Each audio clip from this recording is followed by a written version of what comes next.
And welcome back to me channel.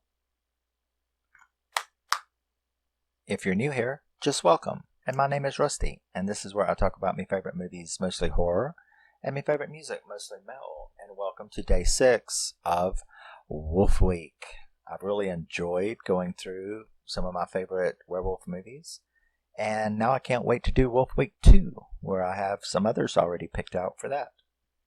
But tonight we are going to be celebrating and talking about the story and my love of An American Werewolf in London. Yes. This is the restored edition, which I love it. It's beautiful, beautiful transfer. And only about a third of what you would pay for that ridiculous boutique one.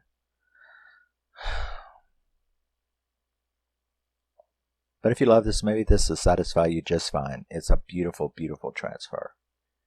This is the restored edition of An American Werewolf in London, which was released in 1981. Written and directed by John Landis, starring David Naughton, Jenny Agutter, and Joe Belcher.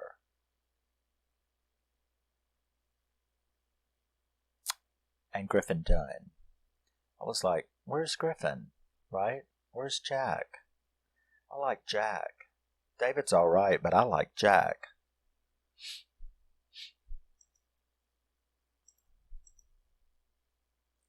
So yeah, 1981.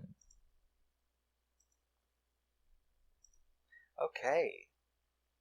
So, like you don't know, An American Werewolf in London is about two friends Americans who have decided to go backpacking through northern Europe, northern England, the UK. And we are introduced to David and Jack walking on their little walking trip, which is something you really shouldn't do this time. You know, I guess 1981 it was okay, but I wouldn't do that now. But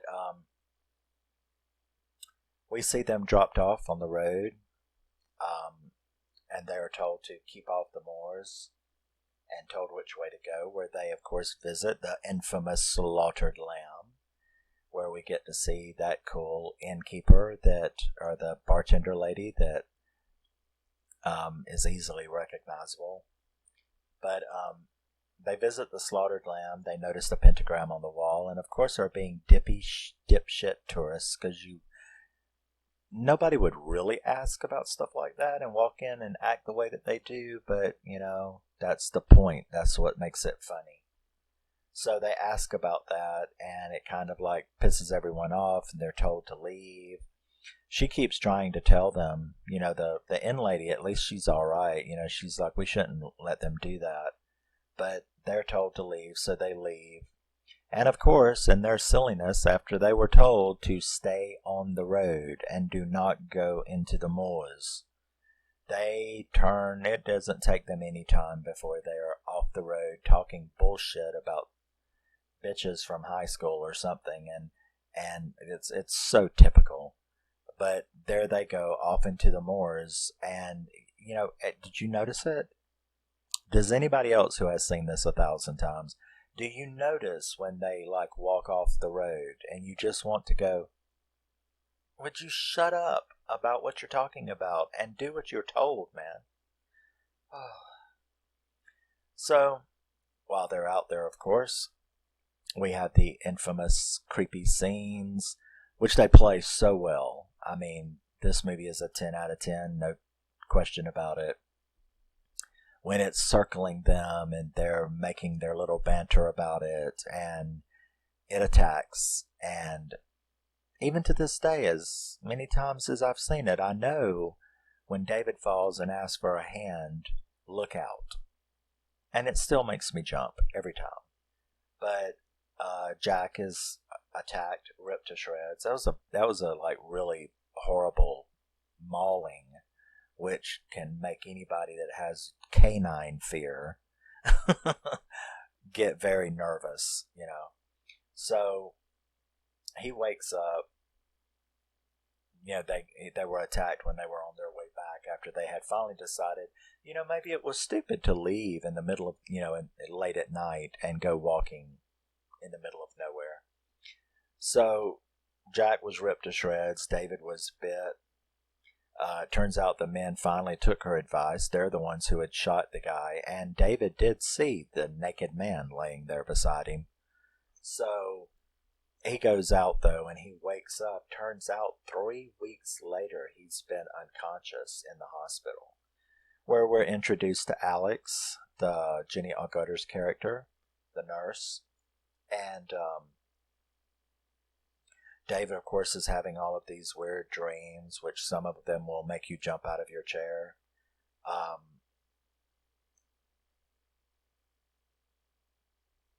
He keeps trying to tell the doctor and Alex and all of them, the cops come, because this, of course, would have been an international incident when someone is mauled to death on the moors. But he keeps trying to tell them that it wasn't an animal, like they keep saying, that it was not a maniac, that it wasn't a man, that it was an animal, because, everybody's keeping their secrets. So he tells them it's not a lunatic, but that it was a wolf, and he knows what a wolf looks like.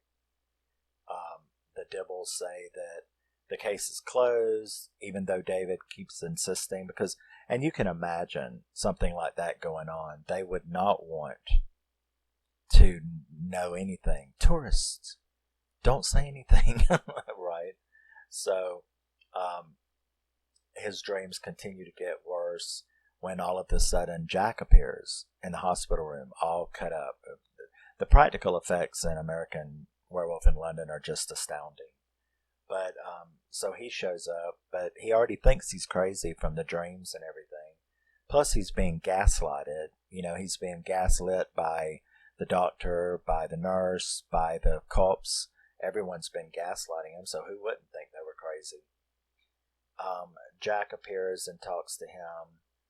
Even though he thinks he's crazy, Jack continues to, warns him that he will turn in 2 days, and that anyone that he kills, like himself, because he was killed by it's the werewolf line. So until the line is ended, anyone that is killed by anyone in that line will be stuck in limbo like him, and that it's not very fun. He feels everything, he sees everything. So, he tells him that he's going to turn, which of course, he's like, whatever, I'm not going to believe you.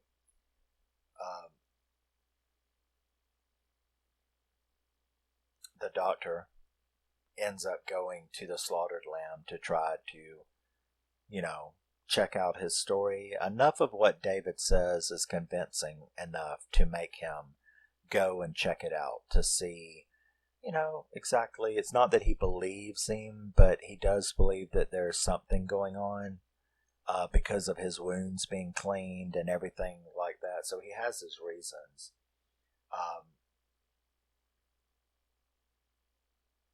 So he goes to check the story. And one of the guys that was in there, which is actually one of the main assholes that made them leave that night, actually is now all guilty about it, and turns around and tells him that, what he's saying is true, and that he's going to turn, he's going to be a danger to everyone, when the other guy interrupts him and won't say it, but the doctor is now concerned enough. Not that he believes it's a werewolf, but he believes that,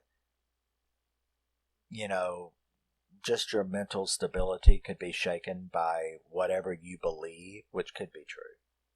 So he goes and he tells Alex that,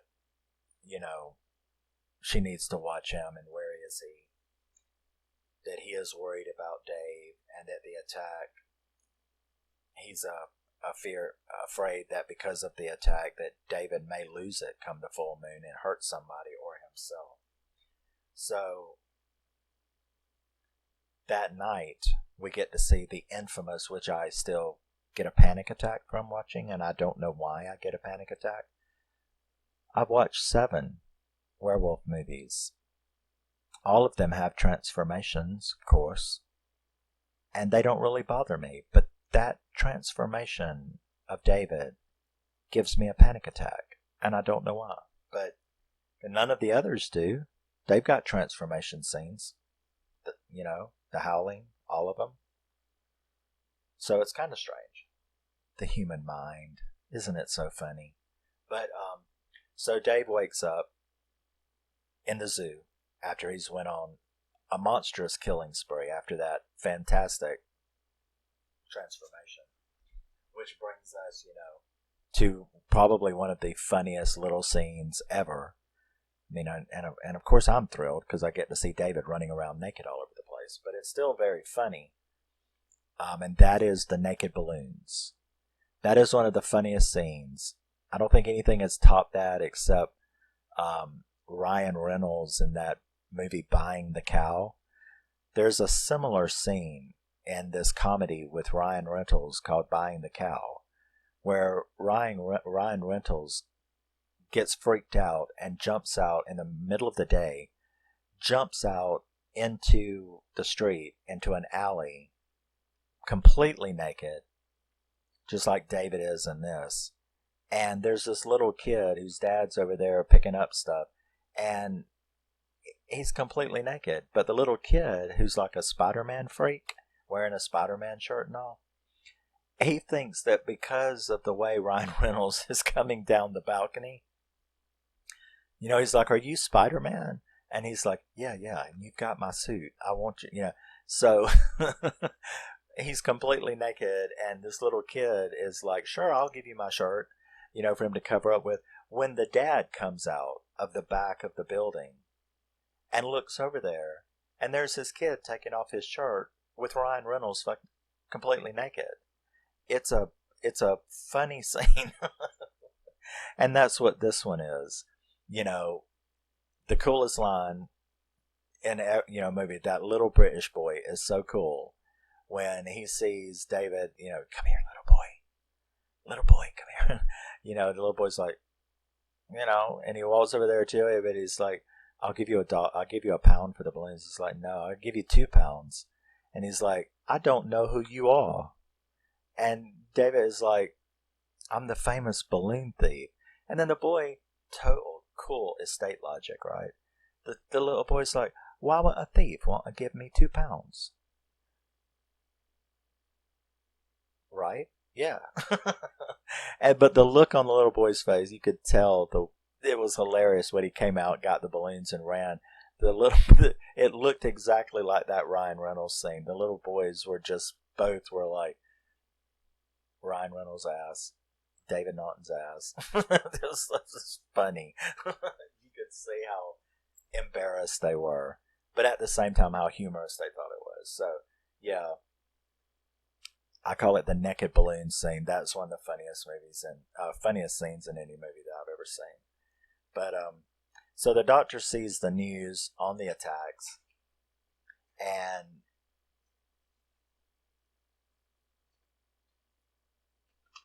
Dave ends up making it back to the apartment. He fears, at first he's all happy because he doesn't know anything, but when he hears about the murders, he then gets very afraid that, he's going to kill again, that he needs to die. We've seen Jack several times already. Jack came back when he was in the bathroom at Alex's, and now that he's freaked out and ran off from Alex, they're in like a porn theater, in an adult cinema, and Jack is there and also introduces him to his other victims, which is a phenomenal scene. Like I said, the special effects, you just can't beat them in this movie. Practical effects, anyway. He does try to kill himself, and he calls his parents and all, but he just can't bring himself to do it. So this all leads to him transforming again right there in the theater, where, that crash scene where everybody, that looked like something out of Final Destination, right? That crash scene where when he comes out of the cinema and causes havoc and all of those cars are crashing at each other, phenomenal. I've never seen anything even close to that good until Final Destination. With all of those car crashes and bodies flying and hitting, and he ends up trapped in a one-way alley down at the end where Alex goes down and tries to speak to him, but of course that's not going to work, and he is shot and killed, which is a terrible end for him, but at least all the souls are free. And that is pretty much the synopsis. Of course, I left a whole lot out, as anyone who has watched this knows. But let's talk about it. An American Werewolf in London is definitely in my top 5 werewolf movies of all time, and would be in my top 20 horror movies of all time. Probably, maybe even the top 10 horror movies of all time would be the phenomenal American Werewolf in London. And I'm not a big fan of comedy horror, but what comedy was in this was extremely funny. The atmosphere, the filming, everything about this movie was just one of those perfect storms.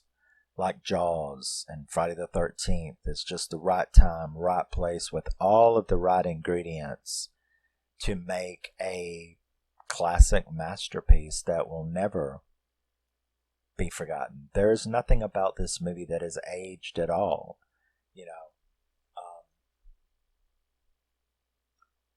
and that's really interesting. But then again, I've never really been one of those. People are like, oh, that movie didn't age very well. I'm not even really sure what that means. I know some effects cannot age well, but the effects in this movie age perfectly. I mean, this movie is just stunning, even today. I can understand that, effects cannot age as well, or CGI, and stuff like that, but I'm not really big on that movie didn't age well thing. I don't know really what that means. You've got horror movies that are released in 2023 that are set in 1991 and they're made to look like they were made in 1991. So I don't know what aging well is supposed to mean, except for effects. It's the best we could do in 1972. It's not going to look as good as we would have liked it to if we had made the movie in 2003. That's true. So, that's the only time that I really accept that didn't age well, is that. I guess some dialogue, some jokes can go out that people are like, what are they talking about? Because maybe some of the dialogue was limited to what was going on at the time, and like, oh, I didn't get that joke because I don't know what a Tommy Gotcha is. That's true. That can happen. Why did everybody think the Rubik's Cube was so cool and let the right one in? Why did that make it seem a certain time period? Well, maybe you don't know what a Rubik's Cube is.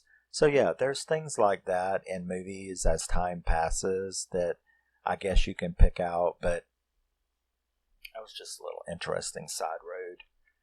In any event, American Werewolf in London has not aged in any way, shape, or form. I love it as much as I did when it first came out.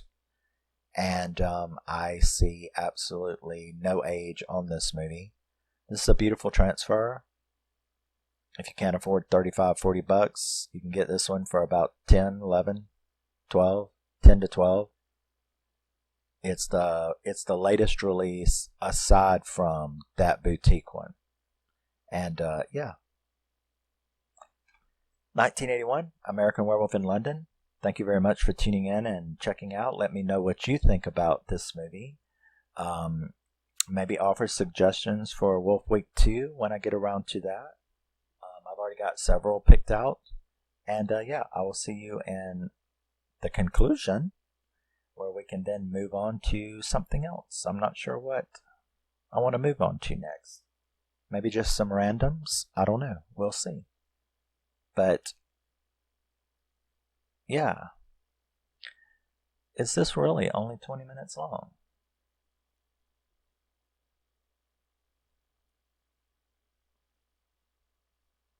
What did I leave out? Did I forget anything? David's got a really cute ass. And Jack is just gorgeous.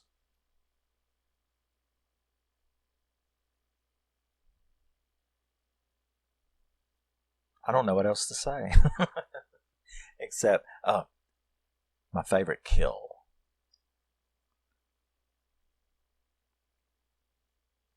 Aside from Jack, I think my favorite kill is the train, the tube station. Yeah. Where that dude was in the he got it on the escalator. That was my favorite one. My favorite scene is the naked balloons. You know, why would a thief want to give me £2? Logic. That's my favorite scene.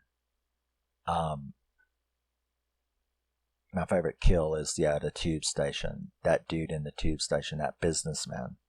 That was just a creepy scene. Yeah. I love everything about it. Atmosphere, cinematography, the dialogue, the cast was perfect. It's great. And I will see you in the next one when we finish this all up. Love you, miss you, bye-bye. And always remember, never forget, you're a very, very special person, even if you are not an American werewolf in London or Sacramento. I'll see you then. Bye-bye.